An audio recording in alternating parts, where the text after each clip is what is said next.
continue now at the top of Daf Pei Bezom and Aleph and Meseches Yoma. This is Yoma Daf 82a. The Mishnah says, Hatinokos, when it comes to children, Ein ma'anin osan b'yom HaKippurim, they don't have to fast on Yom Kippur. Avol mechanchen osan, but you train them, lifnei shana v'lifnei shanasayim, before 1 year or before 2 years. Rashi will explain that.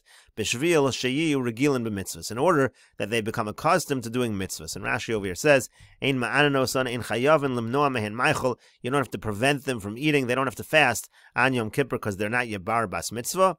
Mechanchen osan l'sha'os, lifnei shana shi sumucha lepirkan. Rashi says what it means is that you train them that they fast for a certain amount of hours, not the entire Yom Kippur, but a shorter period of time before a year of the year that's close to when they reach maturity. Rashi over here explains, Pirkan have ben shlosh esrei l'nekeva, v'arba esrei l'zocher. So first Rashi says, Pirkan means, maturity means 13 years for a female and 14 years for a male. Shederech tinokos lohavi shtei saros b'shteim esrei v'yom echad. Because when it comes to girls, so they have the 2 hairs of maturity. That happens when they reach a full 12 years plus a day. Dahainu besoch shnas yud gimel. That's really the beginning of the 13th year. What we call 12 years old is actually the beginning of the 13th year. So that's how Rashi refers to it. Vihi pirka la'onshin, and that's when the girl has reached the level of maturity that she is now chayiv in onshin. She's chayiv in punishment. V'tinok, and when it comes to a boy, b'yud gimel v'yom echad, it's going to be at 13 years old plus a day. Nimsa shnas yud dalid pirka la'onshin. It comes out that the 14th year, that's going to be the year, because you're in the 14th year. After 13 years go by plus a day, that 14th year is the year that he reaches the time that he's chayiv in punishment. Ushnas yud gimel, so therefore the 13th year, what we would call a boy who is 12 years old, he shana hasmucha lepirko. That's going to be the year before he reaches maturity. Ushnas yud beis, he shana lifnei shana hasmucha lepirko. And the 12th year, what we call 11 years old, that's going to be the year before the year where he reaches maturity. So, in other words, over here, when we're talking about lifnei shana and lifnei shanasayim, it means a year before the year before he reaches bar mitzvah, and shanasayim is 2 years before the year before he reaches bar mitzvah. As Rashi over here says, o lifnei shtei shanim shi lifnei shtei shanim samuch lepirko. It's 2 years before samuch lepirko, not before maturity, but before the year before maturity. Dahainu shalosh shanim lifnei pirkon. What it really means is 3 years before they reach maturity. Uva Gemara parach. Now the Gemara will ask, Hashta lifnei shtayim dahainu gimel shanim amrit mechanchen. If you already said that 3 years before maturity you're going to train, lifnei shana dahainu shtayim, so then 2 years before maturity, miba, you need to say that. It's obvious. If you're training them already 3 years before, you're obviously going to train them 2 years before. So that the Gemara is going to address. And so the Gemara now asks, like Rashi just said, Hashta b'fnei shtayim mechanchen lahu. If you're going to train the children 2 years before the year before maturity, so b'fnei shana mibai, so 1 year before the year before maturity, of course you're going to be training them. That's obvious. You don't need to say that in the Mishnah.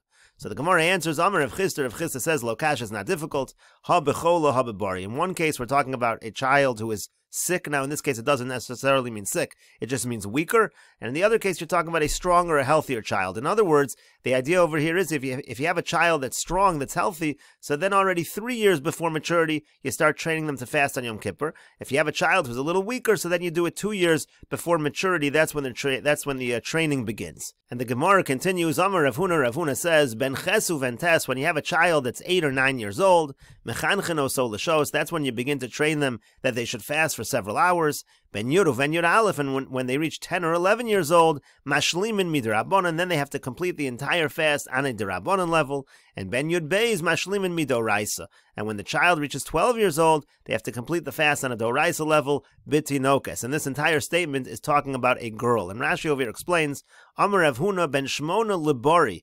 What Rav Huna means to say is, when a girl is 8 years old, if she's strong, she'avra shmona v'nichneses latisha. Now, 8 years old means she finished 8 years and she's already in her 9th year. It's actually what we call an 8-year-old girl. Uv'tinokes, again, we're talking about a girl. K'demisayim milsei dahave shnas teisha arba shanim lefnei pirka. So what comes out over here is it's really 4 years before maturity. When a girl is 8 years old, that's 4 years before she's 12. It's 4 years before maturity, and she has to start training at that point in time time if she's strong. Uven teisha lechola. And when he says a 9-year-old girl, that he's talking about a girl who's not so strong. She'avra shnas teisha v'nichnasa l'socheser. Again, she completed 9 years. She is now in her 10th year, what we call 9 years old. Dahainu gimel shanim lifnei pirka mechanchin l'shos. That's going to be 3 years before maturity. Again, that's when she has to fast for several hours. And then Rav Huna continues, ben eser libria, when you have a girl who is 10 years old and she's strong. She'avra eser v'nichnas al achar aser. She finished 10 years. She's entering her 11th year. Again, what we call a 10-year-old girl. Uben achas esrei l'tinok es chola. And if she's 11 years old, what we call an 11-year-old when she's a little weaker, v'nichnas al yud beis, entering her 12th year, mashlimin midrabanan. And then they should fast the entire thing on a drabanan level. Ben yud beis v'nichnas al yud gimel. And once the girl reaches 12 years old, she's in her 13th year, mashlimin midoraisa. She should complete the fast on a doraisa level. Sheipirkon. At that point, she's reached maturity. At that point, doesn't matter if the girl is strong, weak. Once they reach 12 years old, they have to fast the entire fast. So in other words, Rav Huna is making this distinction between a strong and a weaker child, and saying again, when you're talking about a strong child, they should already start at 8 years old, 4 years before maturity. When it's a weaker child, they should start 3 years.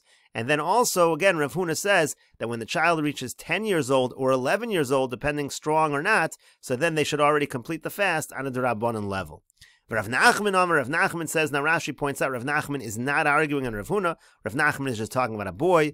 Ben Tez, Ben Yud, Mechanchin, Osan L'Shos. When the boy reaches 9 or 10 years old, then we train him for fasting for several hours. Ben Yud Aleph, Ben Yud Beis, when the boy is 11 or 12 years old, Mashlimin Midrabanan, he should complete the fast on a D'Rabbanan level. Ben Yud Gimel, Mashlimin Midoraisa, when the boy reaches 13 years old, he should complete the fast on a Doraisa level. Betinok, and again, that's talking about a boy. So again, Rav Huna and Rav Nachman are not arguing. They're both agreeing, let's say, when you have a strong child, 4 years before maturity is when the training begins. And again, when you have a strong child already, 2 years before maturity, that's when they should already be mashlim on a D'Rabbanan level.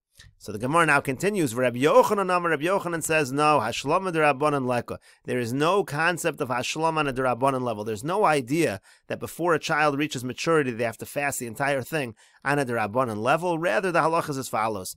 Ben Yud Aleph, Mechanchin Osan L'Shos. When the child, here we're talking about a girl, when she's either 10 or 11, depending if she's strong or not, then we're going to train for hours. Ben Yud Beis, and when the girl reaches 12 years old, when she reaches maturity, Mashlimin Midoraisa. She has to finish the fast on a Doraisa level. Of course, by a boy, everything is going to be 1 year later. And so now the Gemara wants to try to bring a proof from our Mishnah. Tanan, we learned in our Mishnah, Hatinokos, when it comes to the children, in Ma'anin Osan b'Yom Kippurim, they don't have to fast on Yom Kippur.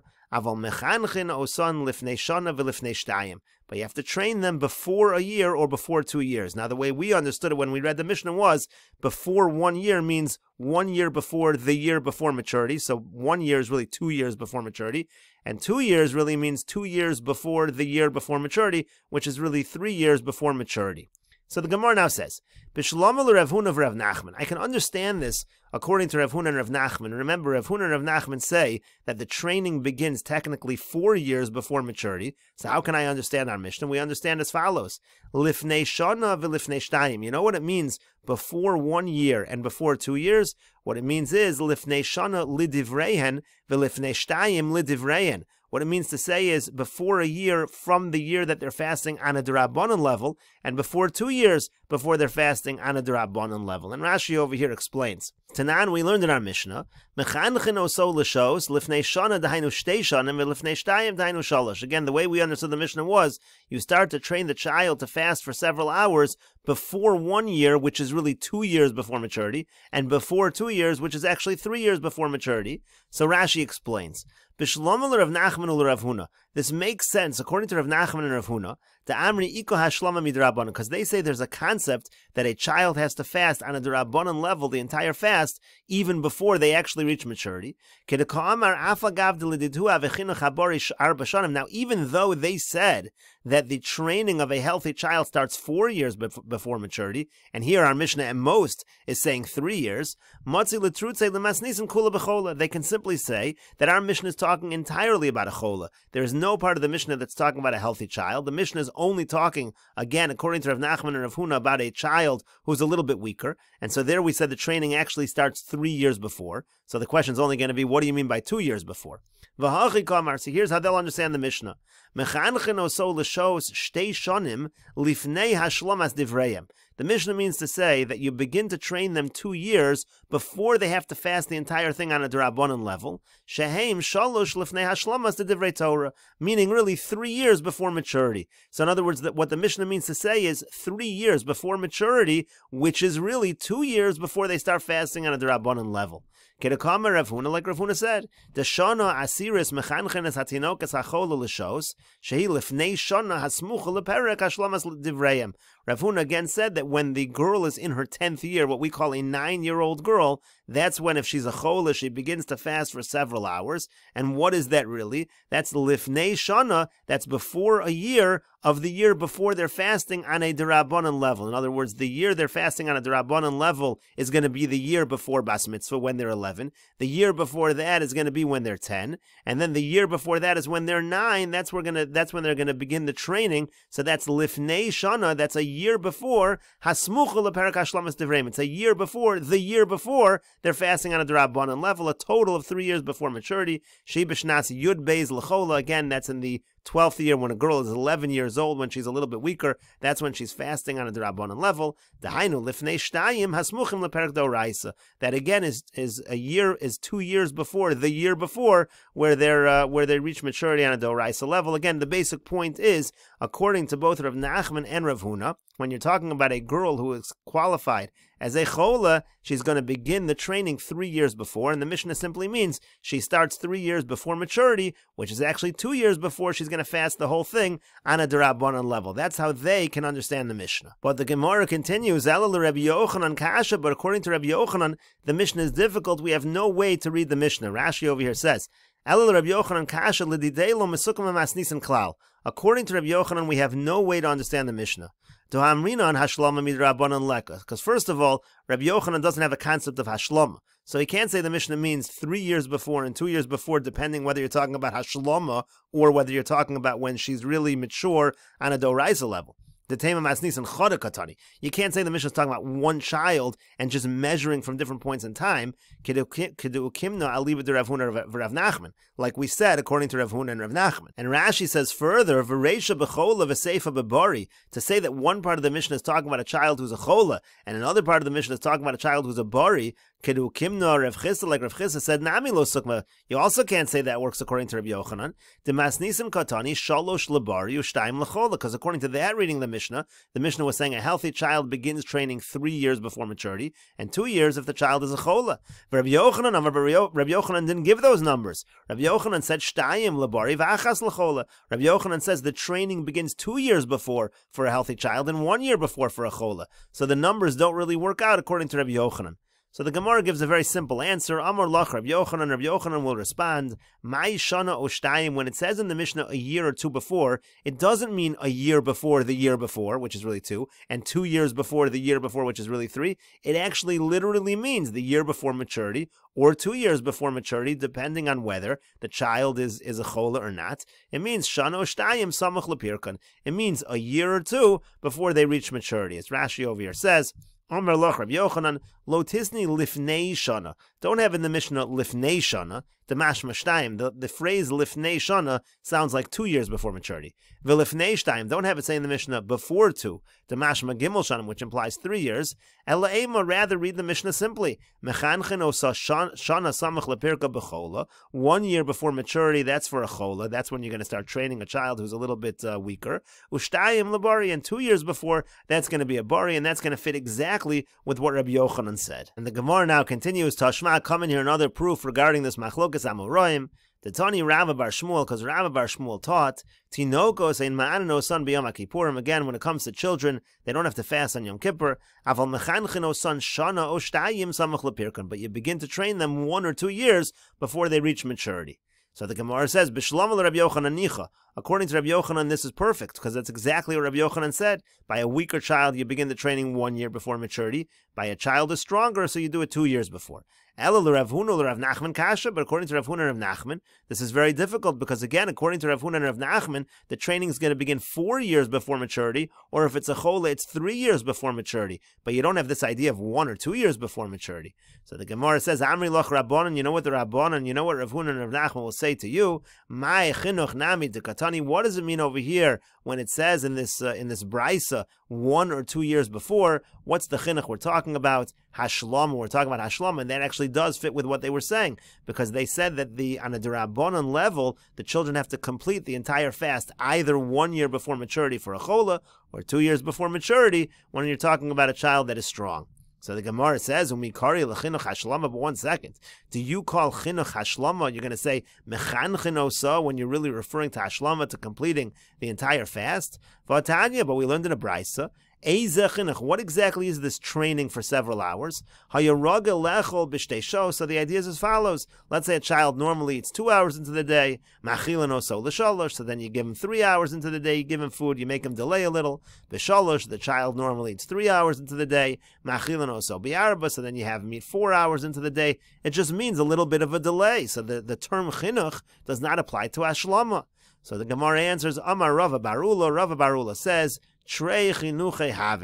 There are 2 kinds of chinuch. You can use the word chinuch in 2 ways. Chinuch can mean that you extend the amount of time, have them fast a little longer than they're used to. But chinuch could also mean they have to do the entire fast on a D'Rabbanan level. And the Gemara continues with the Mishnah, Uvra she'irich, if you have a fetus that smells some food, so now the woman who's pregnant, she needs to eat, it's going to be dangerous if she does not. Ma'achilin osa chetoshev nafsha. So then you feed her until her mind becomes settled. Chola, if you have somebody who's sick, ma'achilin osa al pi bekiyin, you feed him according to the instructions of the doctors. V'mein sham bekiyin, if you have no doctors, ma'achilin osa al pi atzmo, then you feed him according to his own instructions, ad sheyomer die, until he says that he has had enough. And Rashi over here says, Uvra shayricha ha'uvra meiriach reach tavshil v'hu mesavelo. What happens is, Rashi says, the fetus smells some food, and the fetus desires the food. V'im eino cheletz, if she doesn't eat it, shnein misukanin, they're both going to be in danger. Both the mother and the child will be in danger.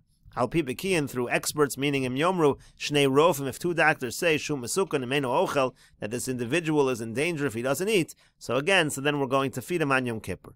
The Gemara says, Tanu Rabban, and the rabbis taught, Uvra shehiricha b'sar kodesh. Let's say you have a situation of a pregnant woman, and the uber smells either meat which is kodshim, which cannot be eaten because it's karbonis, or b'sar chazir, or let's say meat that's not kosher, meat of a pig. Tochvin la kush barotiv, so you take a reed and you insert it into the moisture of this meat. Umanichin la alpia, you put it on her mouth. Im nisyashva daita, if that settles her mind, mutav, then that's good. V'im lav, and if that doesn't settle her mind, ma'achilin osa rotav atzma, then you give the gravy itself, you feed that to the woman.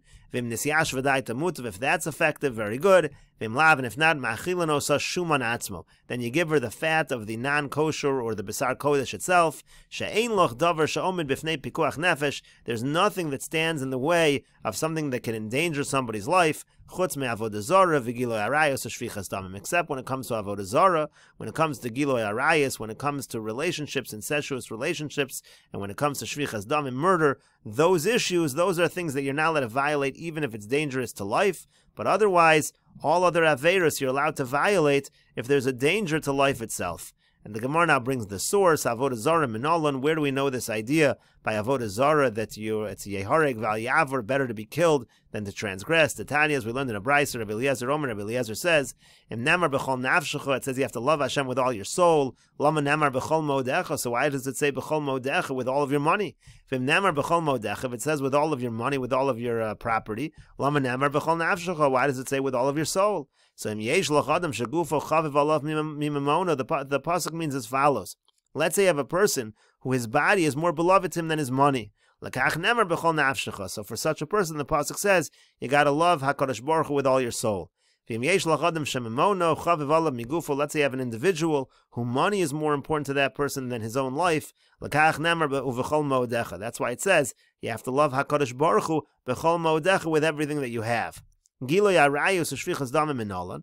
The Gemara continues, how do I know by Giloy arayos a person should give up his life? How do I know by shvichas damim, by murder, a person should give up his life? The Tanya, as we learned in a Brisa, Rebbe says, Ki kasher yokem mishal reyehu u'ritzacho nefesh ken hadavar hazeh. It says that just as a person gets up and murders another person, it's talking over here, the parsha is talking about a nara hameorasa. It's talking about a woman who was already, basically, there's adultery being committed because somebody is being ma'anes, this woman who's already engaged. So it says that situation where it was forced upon the woman is no different than when one person murders another person. It's making a comparison. So the Gemara says, what's going on in this pasuk? Why is it comparing the case of Nara HaMorasa, the woman who's engaged to somebody else, and then she's forced to have relations with another individual, and that's comparing that to murder? What's the comparison? It's coming to teach, and it ends up that you learn something from it as follows. Ma Nara HaMorasa, just like by a Nara HaMorasa, Niton Latzila Benafsho, you're allowed to save the woman by killing the person who is raping the woman. So af rotzeach, so too when it comes to a rotzeach, you're allowed to save the person who the rotzeach is trying to kill by killing the rotzeach. That's what we learn from Nara HaMorasa to rotzeach. And then the other way around, ma rotzeach yehorig val yaver. When it comes to rotzeach, you're not allowed to commit murder. It's better not to transgress, better to be killed than to transgress and to commit murder. Af Nara HaMorasa yehorig val yaver. So too by Nara HaMorasa, meaning by forbidden relationships, it's better to be killed than to transgress. We'll take a look at a couple of Rashis over here. What do you have to say with all your money, with all your soul? Just say the more important thing, and obviously with the thing that's less important, you have to love HaKadosh Baruch Hu. Ki kasher yokum benara hamorasa ksiv. This is a pasuk by Nara hamorasa. Ma lamadnu meirotzeach lenara hamorasa shu kamishpat harotzeach kein mishpat hadavar hazeh. The pasuk seems to be saying the law by a murderer applies over here. So it means as follows. First of all, the person who's trying to rape the woman, you can kill that person in order to save the girl. You're allowed to kill this individual before they have these relations. That's what the pasuk says. It says there's no one to save her. The implication is if someone is around to save the girl, you can use any means to save the girl. You can even kill this individual, this man. Rotzeach yehorig ve'al yavor, and then we go the other way. Just like by a rotzeach, it's better to give up your life than to be a rotzeach. Im amru lo harog chavercha v'imlav erogoscha. The case is, let's say somebody says, they say to an individual, kill your friend or else we're going to kill you. So yehorig ve'al yavor, the person has to be killed and not transgress aveira zu, this aveira, kinemefarish lekamon, as we'll explain later on. So Rashi continues, af nara hamorasa, the same is true by a nara hamorasa, woman who's engaged. Im yomru ba'ol arusas chavercha. Let's say they tell an individual, you have to have relations with the arusa of your friend, the woman who's betrothed to your friend. O tehariga, we're going to kill you. Yeharig val yavar, he has to get killed, he cannot transgress. Rashi points out, Avolhi eina mitzuva limsaras nafsha. She actually does not need to give up her life. If she's faced with such a choice to commit this adultery against her will or else be killed, she doesn't have to give up her life. Dihi eina osa klum, because when it comes to a woman, she doesn't actually take any action in the act of relations. The karka olam bialma, she lies down, she's just like the earth. She's not involved actively in the avera, so she's allowed to transgress. She doesn't have to give up her life. V'raya ledavar Esther. Rashi says the proof to this is by Esther. Esther did not have to give up her life in order to avoid the relationship with Achashverosh. She's just considered karka olam, and therefore she's allowed to transgress. We'll continue with this discussion in the next video on Daf Pei Beis Amud Beis.